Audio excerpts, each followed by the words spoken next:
إن الحمد لله نحمده ونستعينه ونستغفره ونتوب إليه ونعوذ بالله من شرور أنفسنا ومن سيئات أعمالنا من يهد الله فلا مضل له ومن يضلله فلا هادي له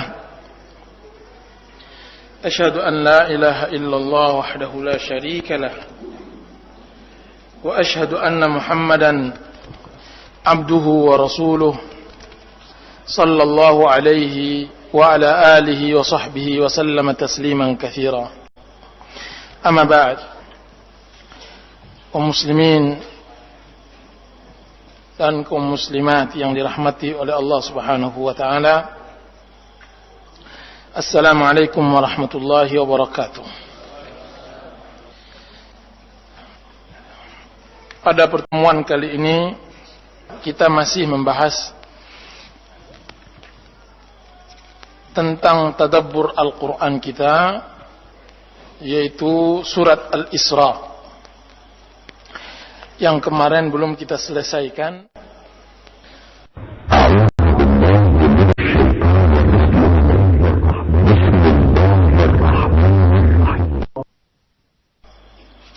Kemudian Allah mengajarkan kita bagaimana hidup di dunia ini di dalam mengelola harta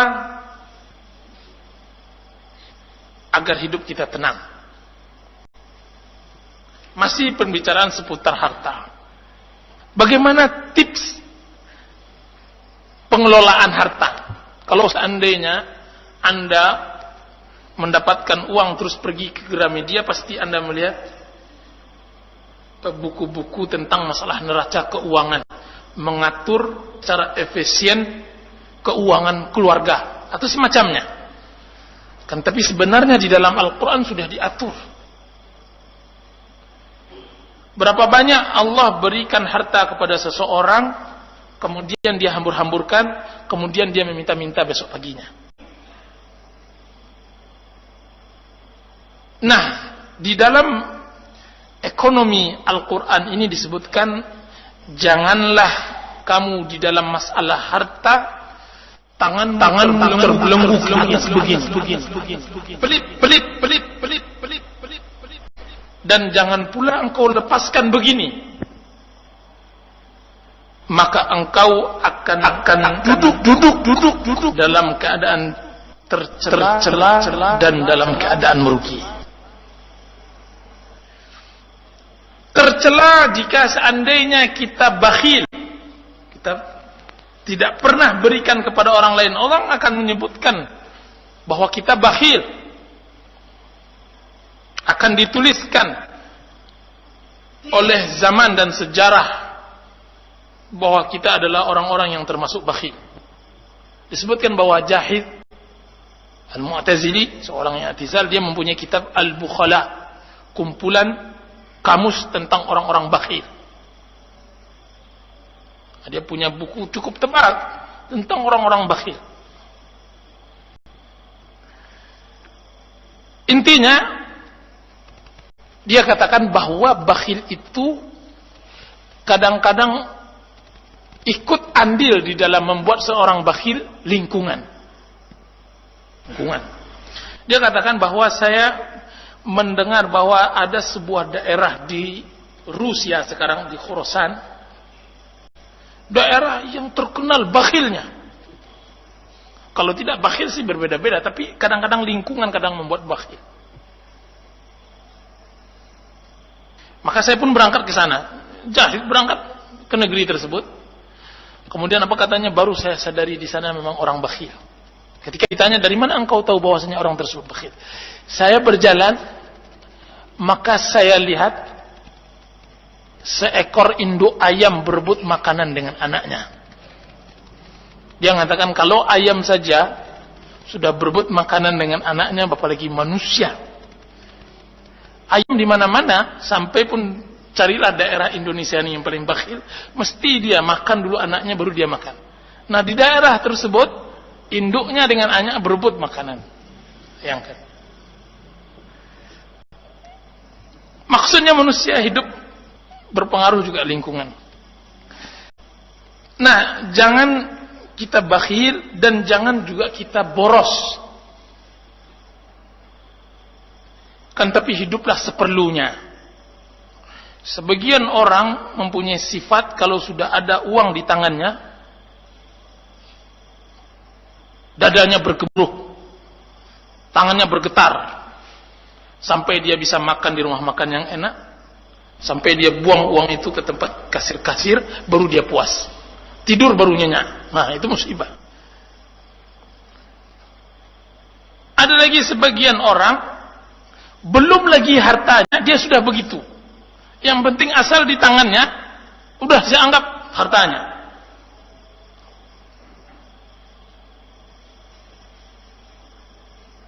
Apalagi pada zaman yang sekarang sulit mencari duit. Nah, ada sebagian orang juga meminjam duit baginya adalah sebuah keuntungan. Sudah meledak tender. Minjam duit untung. Maka dia ajak anak istrinya untuk makan ke Kentucky Fried Chicken. Belum pernah dia makan. Padahal itu bukan uang dia. Uang pinjaman yang wajib dia bayar. Tapi karena sulitnya meminjam, dianggaplah pinjaman itu sebuah keuntungan. Sudah sampai mana perubahan zaman pada diri kita ini sekarang. Oleh sebab itu, yang benar di dalam kaidah dalam mempunyai harta, kita harus tidak boleh begitu pelit, tapi juga ketika mengeluarkan perhitungan, jangan terlampau boros. Kemudian Allah menyebutkan bahwa rezeki itu takkan kemana-mana. Allah yang akan memberinya. Tidak akan berkurang dari perhitungan dan tidak akan bertambah karena kita simpan. Tidak akan berkurang kalau kita beri dan tidak akan bertambah kalau kita simpan. Ada sebuah hadis yang nyaris saya lupa, bahwa orang yang menghitung-hitung infaknya, Allah akan menghitung untuknya. Maksudnya, kalau seandainya seseorang menghitung infaknya, maka Allah akan persempit tuh harta untuknya. Jadi yang sudah berlalu, berlalulah. Nah, kalau seandainya masalah infak saja kita hitung, mestinya masalah-masalah duniawi juga kita tidak perlu hitung. Kan tapi biasa kan? Sebab bagaimana tidak, kalau seandainya kita hitung akan terjadi nanti penyesalan luar biasa. Coba hari ini aja kita sudah belanja sebanyak ini. Akan membuat kita bakhil, sedangkan kita sendiri sudah bakhil. Kita sendiri aja sudah bakhil, sudah itu dibuat belanja hari ini. Kecuali bagi orang yang boros, layak dia buat seperti itu. Diari untuk pengeluarannya.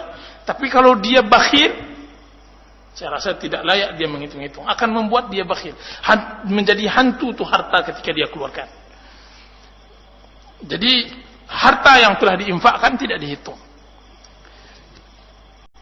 Di dalam hadis maknanya, saya hanya bisa menghafal maknanya, janganlah kalian menghitung-hitung infak kalian. Niscaya Allah akan menghitung untuk kalian. Kemudian Allah mengatakan tadi bahwasanya Allah yang memberikan rezeki kepada orang yang Dia kehendaki, wa yaqdir, dan Allah yang menyempitkan rezeki kepada orang yang Dia kehendaki. Innahu kana bi ibadihi khabiran basira. Sungguhnya Allah pada hambanya sangat mengetahui dan sangat maha melihat. Mengetahui mana yang layak diberikan rezeki dan mana yang layak disempitkan rezekinya. Layak dalam segi dunia dan juga layak dalam segi akhirat. Disebutkan di dalam hadis bahwasanya Allah memiliki hamba-hamba, jika seandainya Allah fakirkan akan rusak agamanya. Dan Allah juga mempunyai hamba-hamba, jika seandainya Allah kayakan akan rusak agamanya. Jadi jangan anggap kefakiran atau kekayaan bagi kita adalah suatu kesengsaraan. Kan tapi anggaplah itu Allah yang Maha tahu dan kita hanya hidup qanaah di dalam hidup. Hidup qanaah, menerima apa yang telah Allah berikan kepada kita. Dan ini salah satu sarana untuk bisa berbahagia, bahagia dalam mengais rezeki. Sebagian orang tidak bisa beradaptasi dengan apa yang Allah tentukan kepadanya. Tidak bisa dia beradaptasi. Ketika dia tidak mempunyai pekerjaan, disuruh oleh orang untuk mengangkat tanah, dia sudah cepat-cepat bilang rematik. Ketika dia tidak bisa mengangkat tanah begitu, disuruh tukang, dia cepat-cepat bilang saya gamang, takut pada ketinggian. Ketika dia tidak bisa begitu, dibilang kalau begitu kamu kerja sopir lah. Dia bilang saya pemasuk angin. Terus kerjaan apa yang layak pada dia? Kalau semua pekerjaan tidak layak, semuanya dia beralasan sakit dan semacamnya, bagaimana dia beradaptasi dengan rezeki yang diberikan oleh Allah Subhanahu wa taala? Kan tapi dia bekerja, kemudian dia serahkan hal itu kepada Allah Subhanahu wa taala. Kemudian Allah Subhanahu wa taala sebutkan, وَلَا تَقْتُلُوا أَوْلَادَكُمْ خَشْيَةَ إِمْلَاقٍ نَحْنُ نَرْزُقُهُمْ وَإِيَّاكُمْ إِنَّ قَتْلَهُمْ كَانَ خِطْئًا كَبِيرًا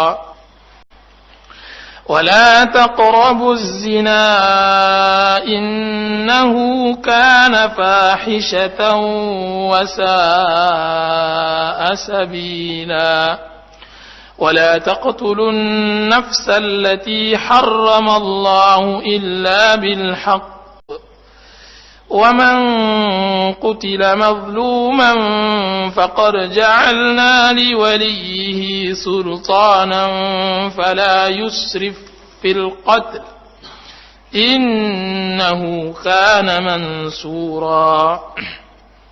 Kemudian Allah memerintahkan masih seputar masalah harta, masalah anak. Allah melarang orang tua membunuh anaknya karena takut kelaparan. Larangan ini umum dan juga masuk cikal bakal anak. Orang tua tidak benarkan membatasi anaknya karena takut bahwa sulit dia memberikan nafkah, rezeki. Sungguh dangkal imannya jika seandainya dia mengatakan bagaimana mau nambah anak yang ada saja tidak cukup makannya. Subhanallah. Allah yang memberi rizki, Allah yang memberi makan anak. Tegah-tegahnya kita mengatakan begitu, padahal Allah Subhanahu wa taala telah menyatakan, "Wa ma min dabbatin fil ardi illa 'ala Allahi rizquha." Tidak ada binatang melata di atas permukaan bumi ini kecuali Allah yang telah akan memberikan rezekinya. Burung jauh beriman daripada kita. Bahkan menjadi permisalan atas masalah harta, masalah rezeki, burung tadi. Lau annakum tatawakkaluna 'ala Allahi haqqa tawakkuli la razaqakum kama yarzuqut tayra. Jika seandainya kalian masalah rizki bertawakal kepada Allah sebenar-benar bertawakal, niscaya Allah akan memberikan kepada kalian rizki sebagaimana Allah berikan rizki kepada sang burung.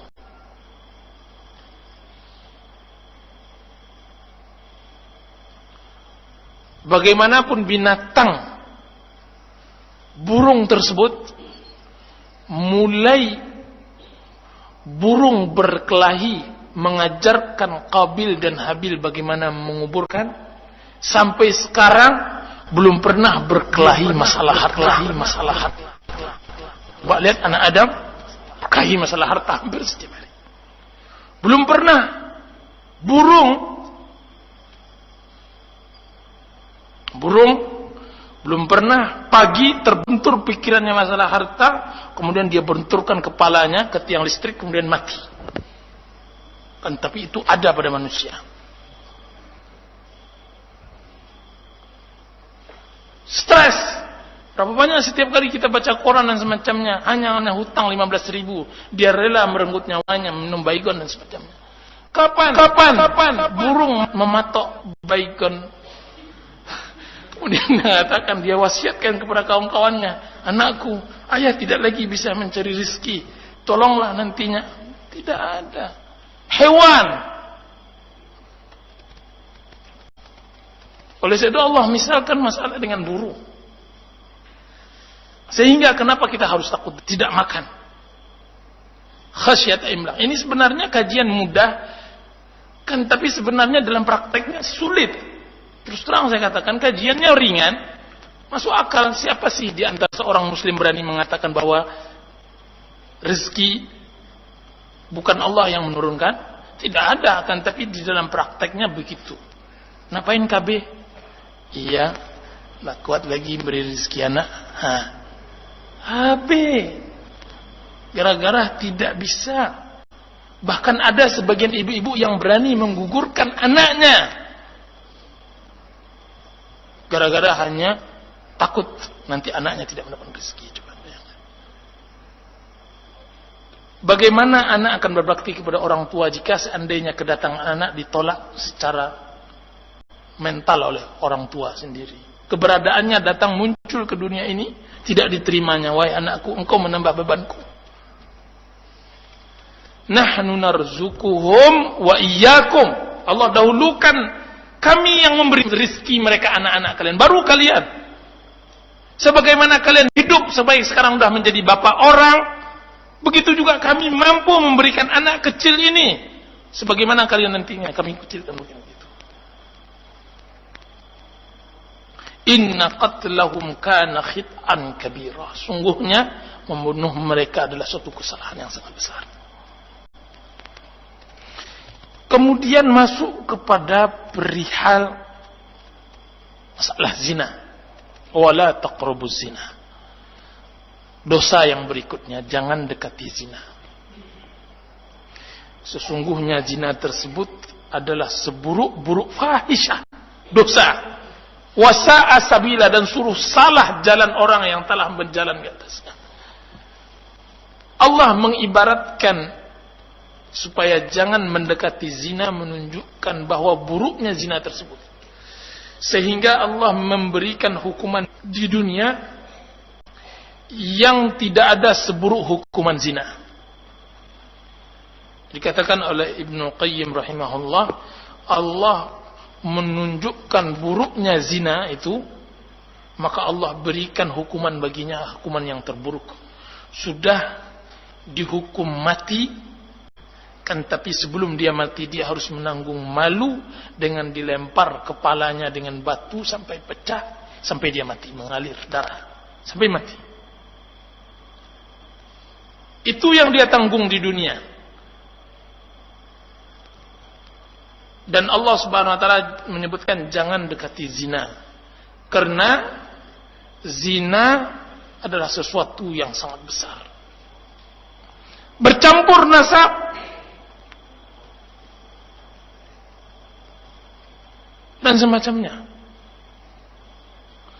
Disebutkan oleh salah seorang guru, suatu hari dia ditelepon oleh salah seorang akhwat, tapi tidak di sini pengajian jelas ini, nggak di sini. Dia mengatakan bahwa dia ini sering melakukan hubungan surat menyurat, jangan ngeras dulu, surat menyurat dengan seorang pria, dan dia mencintai pria tersebut, laki-laki pemuda tersebut. Sudah itu dia katakan oleh guru tadi, mengatakan kalau begitu haram, tidak dibenarkan, putuskan hubungan. Atau kalau seandainya ingin benar-benar cinta kamu di atas cinta Allah dan Rasulnya, datangilah permasalahan itu sesuai dari pintunya. Jangan lewat belakang, lewat depan. Datangi orang tuanya, kemudian pinang. Atau minta kepada pemuda tersebut untuk dinikahi. Dan yang nelpon akhwat.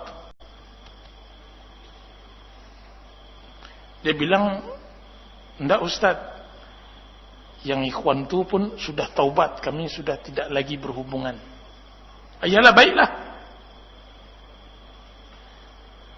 Dan dia pun sering mendengar pengajian Ustaz katanya.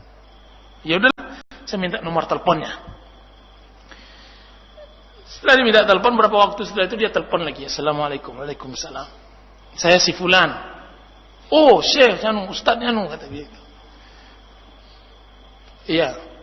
Apa kabar? Dia dikabarkan baik-baik. Kemudian dia mengatakan, ada sedikit yang mau saya bicarakan, permasalahan seorang gadis yang menelpon saya beberapa waktu yang lalu. Engkau mempunyai hubungan khusus dengannya. Kemudian dia mengatakan, benar, saya punya hubungan khusus. Dikatakan oleh guru ini, kalau seandainya engkau serius, datangi permasalahan sesuai dengan aturannya. Datangi orang tuanya, nikah. Iyalah, insyaAllah Ustaz. Dia begitu. Selesai permasalahan. Sebulan, 2 bulan, datang lagi perempuan tadi itu. Kan tapi menghadap, kalau kemarin hanya menelpon. Kemudian apa permasalahan? Sudah selesai kan? Sudah. Betul. Kan tapi saya telah melakukan zina dengannya. Dia bilang gitu. Ya, taubat. Bagaimana saya mengenal taubat Ustaz? Katanya. Taubat dengan jujur, taubat. Benar. Minta kepada Allah kejujuran, taubat, benar-benar bertaubat engkau. Perempuan itu menangis. Menangis jadi-jadinya dan dia mengatakan, saya sudah bertaubat, benar-benar bertaubat. Kemudian dia mengatakan, ya mudah-mudahan Allah Subhanahu wa taala maafkan. Kemudian dia katakan, sebenarnya Ustaz, saya ingin menyampaikan sesuatu. Apa itu? Saya sudah istri orang. Astagfirullah, kata dia. Terus anak-anakmu yang kau lahirkan, anak siapa? Anak dia atau anak suamimu? Menjadi perempuan ini menangis, semakin menangis. Dia mengatakan, sumpah demi Allah, wahai guru, tidak mungkin anak yang saya lahirkan itu saya pastikan dia adalah anak suami saya. Hampir setiap saat bertemu dengan suami saya tersebut, saya mengucapkan kata-kata maaf kepadanya. Sedangkan suami saya tidak tahu kenapa saya minta maaf kepadanya. Apa kata guru tersebut? Sekarang tahukah kamu bagaimana dosa buruknya, dosa zina? Dia menghancurkan rumah tangga, dia mempercampur adukkan mani yang hormat dengan mani yang hina. Mempercampur adukkan nasab. Coba lihat bagaimana buruknya perzinahan. Apalagi bagi orang yang telah menikah. Sudah itu Allah Subhanahu wa taala mengatakan, wala taqtulun nafsal lati harramallahu illa bil haqq. Jangan coba-coba membunuh jiwa yang diharamkan oleh Allah Subhanahu wa taala kecuali yang hak. Ada hubungannya dengan masalah zina. Orang yang berzina biasanya hamil. Nah, Allah mengingatkan jangan coba-coba untuk menutupi rasa malu. Jangan bunuh bayi yang ada di kandungan tersebut. Bertambah dosa di atas dosa nantinya. Illa bil haq, kecuali dengan hak. Dan hak di dalam Islam ada 3. Bolehnya kita membunuh seseorang, itu pun di bawah pemerintahan yang sah. Yaitu an-nafsu bin nafs. Orang yang membunuh maka dibalas dengan bunuh. Az-zani al-muhsan, orang yang berzina dan dia telah menikah. Dan yang ketiga, at-tariku lidinihi al-mufariqul jamaah, orang yang meninggalkan agamanya dan meninggalkan jamaah. 3 ini yang boleh dibunuh, itu pun di bawah pemerintahan Islam. Kan tapi membunuh jiwa tanpa hak tidak dibenarkan di dalam Islam. Dan Allah Subhanahu wa taala memberi kabar kepada orang-orang yang dizalimi dalam keadaan terbunuh. Allah katakan, "Wa man qutila mazluman faqad ja'alna liwalihi sultanan fala yusrif fil qatl innahu kana mansur." Jangan coba-coba kalian yang telah membunuh berbuat macam-macam terhadap orang yang dibunuh. Ketahuilah dia itu wali-wali yang orang dibunuh mendapatkan kekuatan dari Allah Subhanahu wa taala. Kekuatan hukum, kekuatan syariat, kekuatan takdir. Innahu kana mansura. Sekalipun banyak dosanya, dia tetap ditolong oleh Allah Subhanahu wa taala. Banyak orang binasa karena permasalahan ini.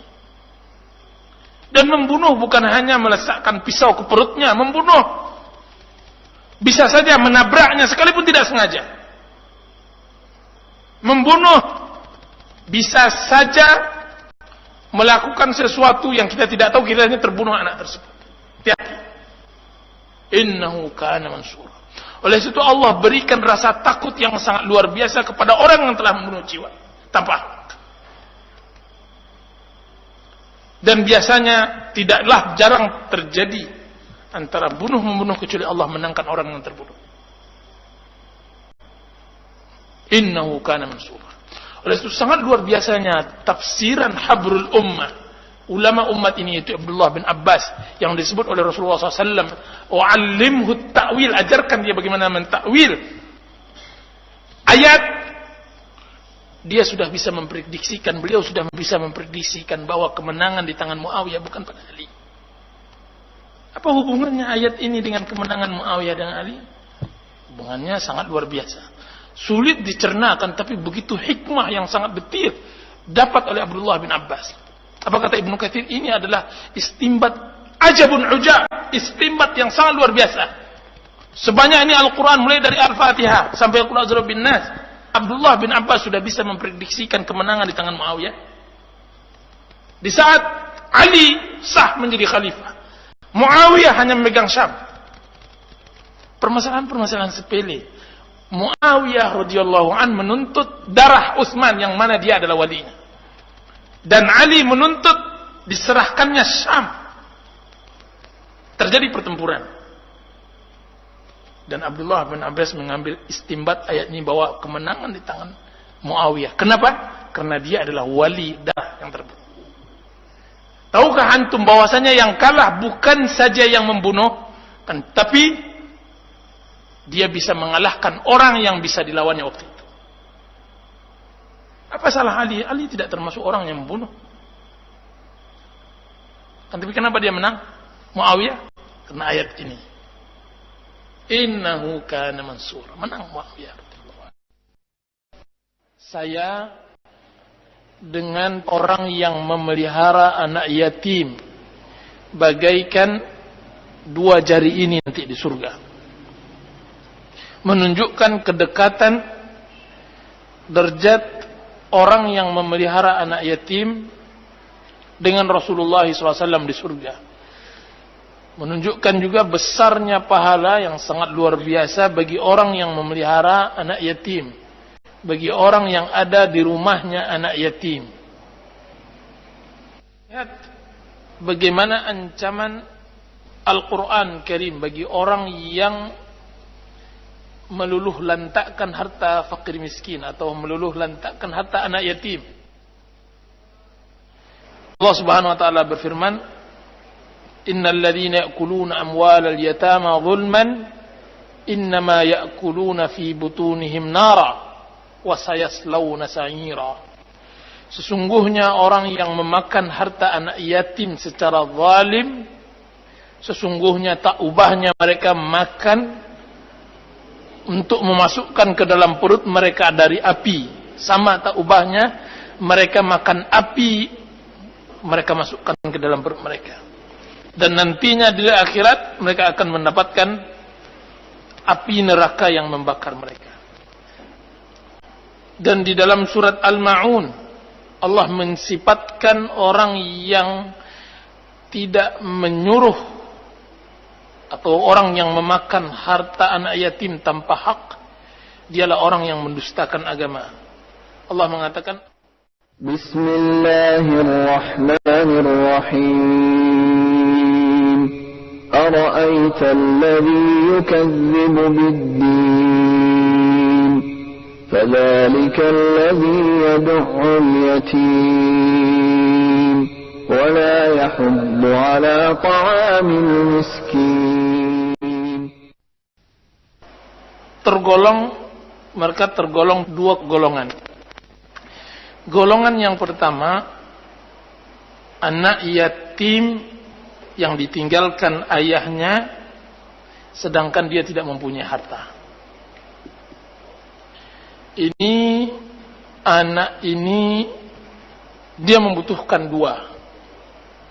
Pertama, sokongan dari kita di dalam hal materi, dan yang kedua sokongan dari kita dalam hal moral, memberikan norma-norma agama kepadanya. Dan anak yatim yang kedua adalah anak yatim yang ditinggalkan oleh ayahnya harta yang sangat banyak. Anak yatim kaya raya. Ini juga diwajibkan oleh Allah Subhanahu wa taala kepada kita semua dua hal. Pertama, menjaga harta anak ini supaya jangan sampai kita memakannya tanpa hak.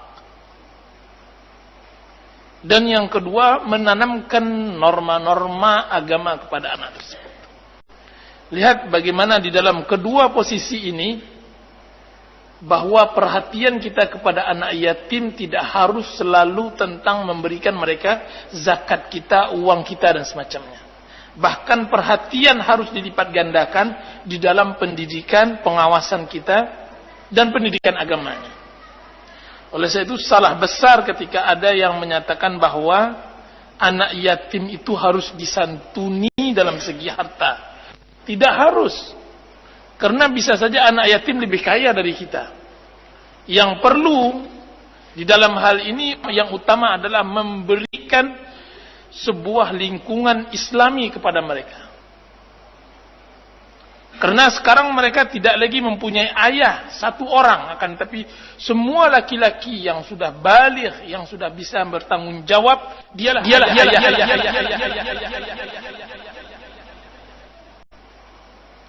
Dan boleh kita golongkan yang ketiga, anak yatim yang mempunyai ibunya, kemudian kita nikahkan ibunya. Itu kita nikahi ibunya, boleh. Menolong ibunya dan menolong anaknya dan menolong kita juga. Ini juga sunnah yang lupa juga, sering dilupakan. Barang siapa di antara kita yang mau menegakkan sunnah seperti ini telah dilakukan oleh Rasulullah SAW. Ummu Hani dilamar oleh Rasulullah SAW. Menolak. Siapa yang berani menolak tawaran Rasulullah dilamar? Ummu Hani tidak mau. Dia tidak mau dinikahi oleh Rasulullah SAW dengan alasan yang ada pada diri beliau, yaitu beliau tidak bisa memberikan hak beliau sebagai seorang istri dengan banyak anak yang dimiliki. Atau alasan yang lain, yang jelas Ummu Hani salah satu. Dan ini banyak sekali. Coba lihat bagaimana Asma binti Umais jatuh dari tangan khalifah ke khalifah yang lain. Setahu saya Asma binti Umais awalnya Asma binti Umais adalah bersuamikan Ja'far bin Abi Thalib, Ja'far At-Tayyar. Kemudian meninggal di perang Mu'tah. Kemudian berapa saat dan anaknya banyak.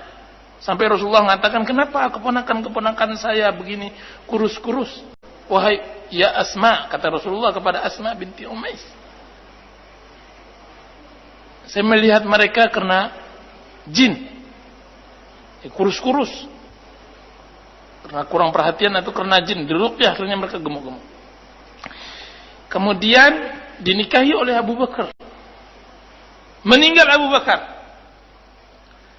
Bahkan Abu Bakar mewasiatkan agar dimandikan beliaunya oleh Asma binti Umais. Dan dimandikan oleh Asma binti Umais. Kemudian Asma binti Umais diambil oleh Ali bin Abi Thalib. Coba lihat bagaimana perpindahan. Adalah hal yang biasa di kalangan salaf mempunyai perhatian kepada anak-anak yatim. Dan di antaranya lagi memperhatikan ini. Ummu Sulaim dia mempunyai anak bernama Anas, dinikahi oleh Talha. Dan tahu kita bahwasanya mahar ketika itu ditawarkan oleh Ummu Sulaim adalah Islam. Mahar yang termahal pada waktu itu, yaitu Islamnya Talha. Itulah mahar yang diminta oleh Ummu Sulaim. Jadi ada 3 hal yang harus kita perhatikan di dalam masalah anak yatim ini. Yang terpenting dari itu semua, jika seandainya kaya, kita harus pandai menjaga harta anak yatim seperti ini. Maka teringat juga oleh saya bagi siapa yang mempunyai, bahkan bukan saja bagi siapa yang mempunyai harta, kan tapi barang siapa yang mempunyai hal-hal yang dirasa penting dia sebutkan sebelum dia wafat, maka hendaknya dia tulis wasiat. Bahkan Abdullah bin Umar mengatakan, saya tidak mengizinkan setiap saya tidur kecuali wasiat ada di bantal saya. Karena kita tidak tahu kapan kita meninggal dunia, dan kita tidak tahu kemana kita akan serahkan anak-anak kita. Nah, berapa banyak orang yang meninggal tanpa mewasiatkan hal-hal yang dirasa penting untuk kelanjutan anaknya, kemudian porak-poranda. Wasiatkan anak Anda kepada orang yang Anda percaya, yang bisa dia menjadi nanti menjaga dan membesarkan anak tersebut. Nah, bagi orang yang diwasiatkan seperti itu, dia benar-benar harus menjaga. Jangan sampai uang yang diberikan oleh orang tuanya tersebut berkurang. Dan Rasulullah SAW berbicara tentang masalah ini. Rasulullah mengatakan, ittajiru amwalal yatama likai la ta'kulahu sadaqah. Perdagangkan harta anak yatim, putarkan di dalam bisnis, supaya jangan dimakan oleh zakat. Di sini juga hikmah bahwasanya uang kalau seandainya selalu dipendam, dia akan berkurang dengan zakat. Nah, caranya supaya jangan berkurang, dibisniskan. Dan itu cara berbuat baik dengan harta anak yatim. Dikembangkan. Dan yang lebih kita perhatikan lagi bahwa permasalahan anak yatim ini adanya mestinya di lingkungan yang Islam, perhatiannya agak berlebih lah kepada anak-anak yatim ini. Sehingga jika seandainya ada anak yatim diperhatikan oleh semua kaum muslimin, saya yakin kesedihan yang ada pada dirinya akan hilang.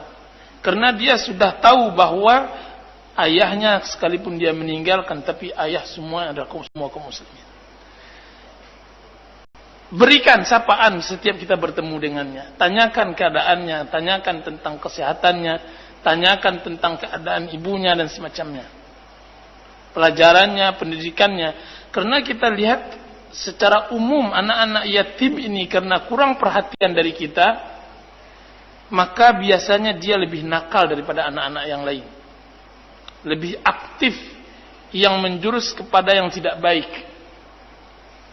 Sebab bagaimanalah seorang ibu sudah berubah statusnya menjadi seorang ayah, menjadi status rangkap, di saat mulai banyaknya kaum muslimin lari dari janda-janda yang seperti ini. Seorang ibu janda tadi, dia harus giat, di samping dia mendidik anaknya, dia harus mencari nafkah untuk menutupi kewajiban dia sebagai ibu yang bertanggung jawab kepada anaknya. Kapan lagi waktu? Kalau tidak kita memberikan. Lah, kalau seandainya kita tidak bisa membantu ibunya, maka sekurang-kurangnya kita bisa membantu dengan memberikan perhatian kepada anak yatim tersebut.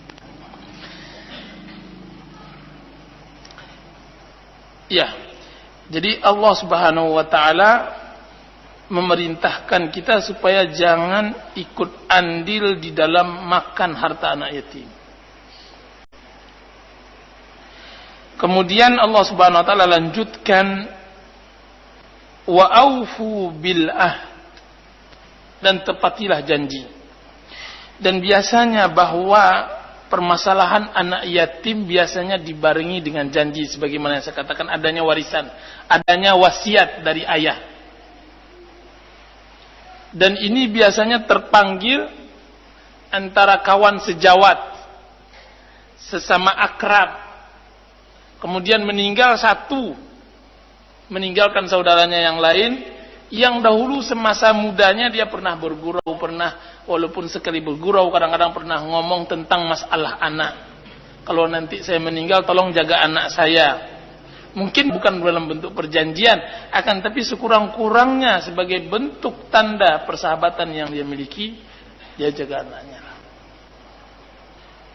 Dan sangat luar biasa sikap seorang sahabat jika seandainya dia punya kemauan dan mempunyai keinginan untuk bisa membantu istri temannya tersebut dengan menikahinya. Ini mungkin belum ada sunnah seperti ini. Kemudian kita harus tegakkan begini, kita cuatkan ke permukaan. Kawan sejawat, di mana ada dia, di sana, di situ dia. Kemudian meninggal kawannya tersebut, terpukul dia karena dia tidak mendapatkan lagi kawan yang seperti itu. Pernah bergurau dahulu, misalnya kalau seandainya saya meninggal, tolong jaga anak-anak saya.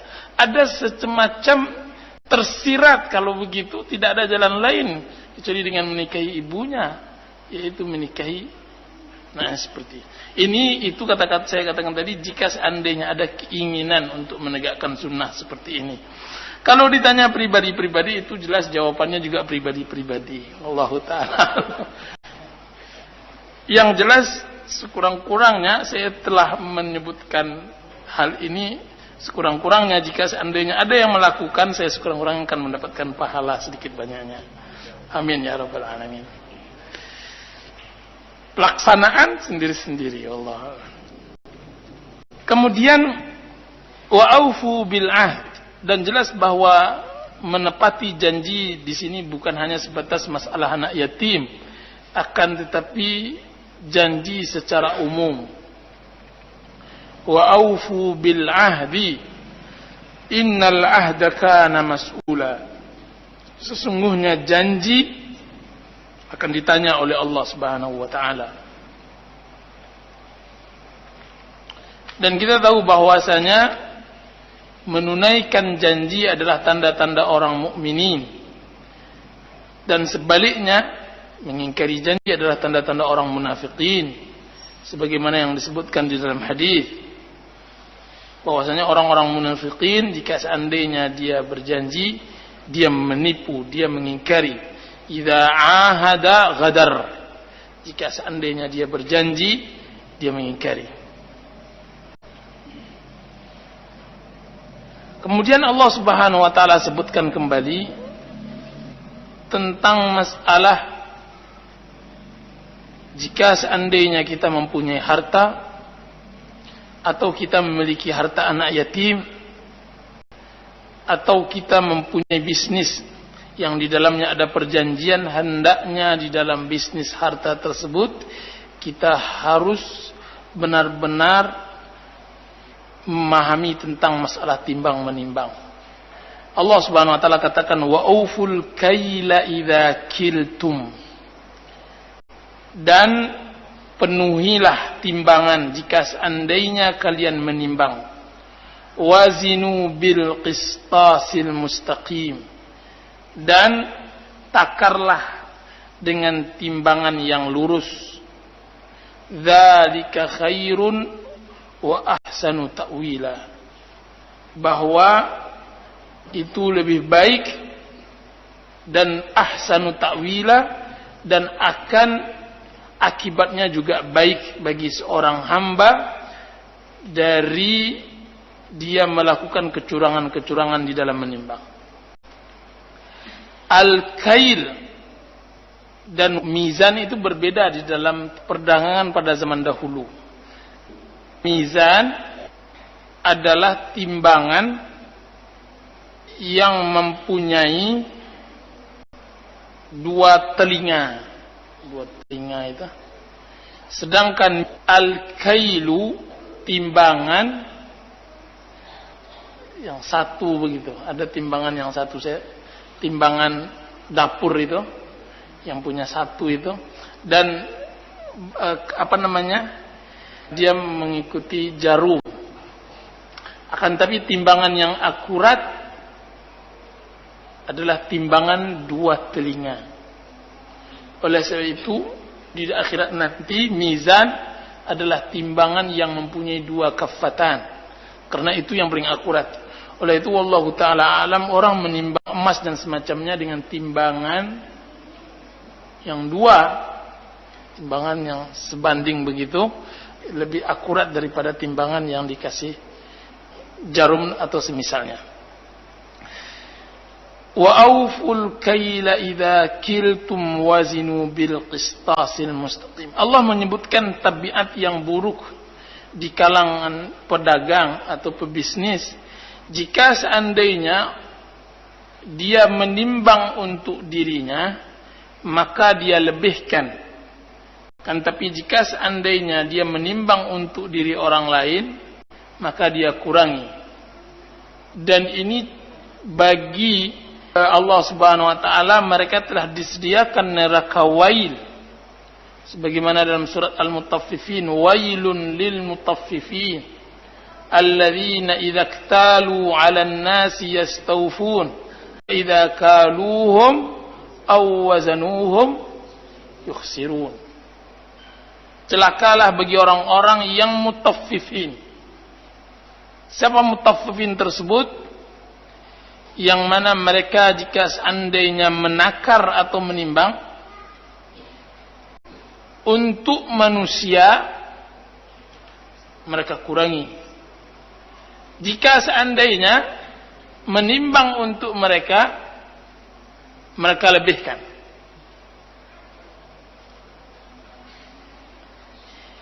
Menimbang seperti ini, jika seandainya dia biasakan, maka akan terbiasa menjadi tabiat. Semua keuntungan untuk dia akan dia usahakan dapat, semua keuntungan untuk orang dia usahakan untuk berkurang. Sehingga dia ingin yang enak saja, kan, tapi dia tidak mau rugi di dalam keadaan bagaimanapun. Kalaupun dia terhimpit, kalau bisa dia harus di atas. Kalaupun dia terkurung, sekurang-kurangnya harus di luar. Pokoknya baginya, standar dan moto hidupnya tidak boleh merugi. Kalaupun dia nanti merugi di dalam bisnisnya, mestinya orang lain harus kena imbasnya. Nah, wa auful kaila idza kiltum wazinu bil qistasil mustaqim. Itu lebih baik, dzalika khairun. Itu lebih baik karena dia akan mendatangkan berkah. Sedikit tapi berkah lebih baik daripada banyak tapi tidak berkah. Apalagi jika seandainya bisnis yang bersih seperti ini bukan hanya sedikit berkah, tapi banyak berkah, lebih baik daripada sedikit tidak berkah. Bagaimana tidak, orang akan senang kepada orang yang berbisnis seperti ini. Sehingga orang akan berbelanja ke tempatnya. Karena bisnisnya didasarkan atas kejujuran. Ditimbangkan di atas kejujuran dan semacamnya. Sudah itu Allah Subhanahu wa taala berbicara tentang masalah ilmu. Allah mengatakan wala taqfu ma laysa laka bihi ilm. Janganlah engkau berkata, beramal yang mana engkau di sana tidak mempunyai ilmu. Disebutkan oleh Syekh Abdurrahman Sa'di, wa la taqfu, artinya wala tattabi' ma laysa laka bihi ilm. Jangan ikuti yang engkau tidak tahu ilmunya. Bal tasabbat fi kulli ma taquluhu wa taf'aluh. Akan tapi hendaklah setiap engkau berbuat atau berkata, hendaklah bertasabbut. Maka jangan engkau gunakan zon di dalam beramal atau berkata. Kan tapi jadikanlah keyakinan baru engkau berbuat atau berkata. Ini adalah suatu hal yang sangat penting, bahwa kita tidak dibenarkan mengikuti zon, prasangka. Kita tidak boleh mengamalkan atau berbicara dengan permasalahan sesuatu yang kita belum lagi tingkat yakin. Wala taqfu ma laysa laka bihi ilm. Sehingga nantinya akan membawa kehancuran pada seluruh anggota tubuh kita. Seorang yang beribadah tanpa dia mengetahui bahwasanya ibadah dia tersebut adalah ibadah yang diterima oleh Allah Subhanahu wa taala, maka amalnya akan ditolak oleh Allah Subhanahu wa taala. Seseorang yang bersaksi sedangkan dia tidak melihat, tetapi kesaksian hanya sebatas zon saja, prasangka saja, maka Allah akan mempertanyakan matanya, kesaksiannya. Seseorang yang mendengar tetapi yang dia dengar hanya cerita burung dan semacamnya, kemudian dilemparkan kepada manusia, khalayak ramai, maka Allah akan pertanyakan dan minta pertanggungjawabkan apa yang dia dengar. Sehingga Allah mengatakan lanjutan ayat tersebut, innas sam'a wal basara wal fuada kullu ulaika kana anhu mas'ula. Sungguhnya pendengaran, penglihatan, hati, semua itu akan dimintakan oleh Allah Subhanahu wa taala pertanggungjawabnya. Kemudian Allah melanjutkan bahwa kita tidak dibenarkan sombong di atas permukaan bumi ini. Sombong karena kita mempunyai ilmu lebih dari yang lain. Sombong karena kita mempunyai harta lebih dari yang lain. Sombong karena kita lebih mengetahui dari yang lain dan semacamnya. Karena Allah mengatakan wala tamshi fil ardi maraha. Janganlah kalian berjalan di atas bumi ini dalam keadaan yang sombong. Kemudian Allah katakan, sejauh manalah kehebatan kalian? Innaka lan takhriqal arda wa lan tablughal jibala. Belum pernah rasanya kalian pernah membor bumi, dan belum pernah juga engkau bisa mengukur gunung. Kalau masih tingkat kalian belum bisa menembus bumi, belum juga bisa mengukur gunung, janganlah pula sombong dengan saya, kata Allah Subhanahu wa taala. Kullu dzalika kana sayyi'uhu 'inda rabbika makruha. Semua hal-hal yang di atas, semua yang dilarang oleh Allah Subhanahu wa taala itu sangat dicela oleh Allah Subhanahu wa taala, yang seharusnya dijauhi oleh kaum muslimin. Dan ini menunjukkan bahwa hal-hal yang diterangkan di atas diusahakan, hal-hal larangan kita harus menjauhinya. Karena hal tersebut tidak disukai oleh Allah Subhanahu wa taala. Kemudian Allah menerangkan bahwa hal-hal yang di atas banyak tadi itu adalah hikmah. Dzalika mimma auha ilaika rabbuka minal hikmah. Itulah apa-apa yang telah Allah wahyukan kepadamu dari hikmah, dari kata-kata bijak, dari adab dan akhlak yang harus kalian ambil. Kemudian Allah tutup perintah-perintah dan larangan-larangan di atas dengan ucapan jangan kalian jadikan Allah sebagai tandingan. Allah buka dengan tauhid, adab-adab dan akhlaknya Allah tutup kembali dengan tauhid. Wala taj'al ma'allahi ilahan akhar. Janganlah jadikan bersama Allah ilah yang lain. Menunjukkan pentingnya tauhid. Seakan-akan tidak ada gunanya kalian beradab dan berakhlak sebagaimana yang aku terangkan di atas, tapi kalian tidak bertauhid, tidak ada gunanya. Sama halnya jika seandainya kalian mesti bertauhid, akan tapi tidak bisa menjalankan hal-hal di atas, berarti belum sempurna tauhid yang kalian miliki. Kemudian akibat dari kita tidak bertauhid, mensyirikkan Allah Subhanahu wa taala, fatulqa fi jahannam maluman madhuha. Kan dicampakkan ke dalam neraka jahanam dalam keadaan. Inilah beberapa adab dan akhlak dan larangan Allah Subhanahu wa taala yang telah kita pelajari.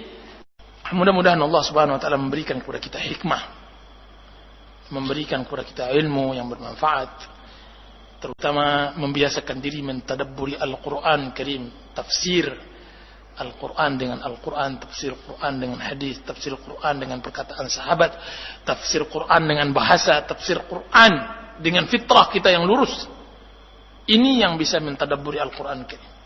Dan kita cukupkan sampai di sini. Sallallahu ala nabiyyina Muhammadin wa ala alihi wa sahbihi wasallam. Wassalamualaikum warahmatullahi wabarakatuh.